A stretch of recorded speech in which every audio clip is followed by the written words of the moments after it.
And that is my story, how my faith helped me to endure the hardships of combat. That Bible you're holding is just a copy of a copy. Eventually the meaning is completely changed, so why you love it so much?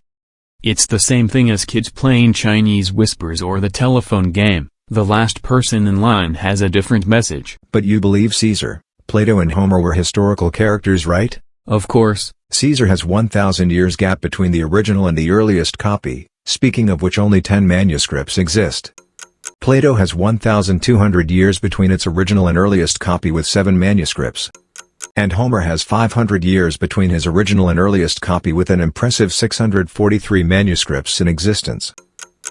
Okay, so that's 660 copies from true historical people, albeit 500 to 1,000 years apart.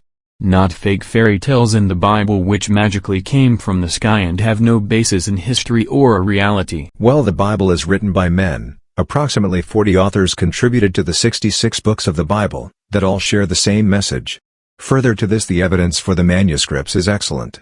Would you like to know more? Wait, I'll get the popcorn first. This should be good. Yeah. Well, like I was saying, the manuscript is amazing, with the around 25 years gap between the original and earliest manuscript we have today. Compare that with Homer, Caesar and Plato, who have the 500 to 1,000 years gap. And those 3 sources totally 660 fragments of copies?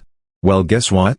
The Bible has over 5,800 Greek copies and more than 24,000 ancient total copies. About 98% of the known 5,000 plus Greek manuscripts agree with the basic text of the King James Bible. The 2% variations are mostly grammar differences or punctuation, with no major doctrine being affected. Hence the Bible is the most valid book. As usual, most of these internet arguments like the Bible was made up without evidence for it and other stories are simply false. Realizing that the Bible is the most well-attested ancient document of history, surviving millennia of attacks will help. Help?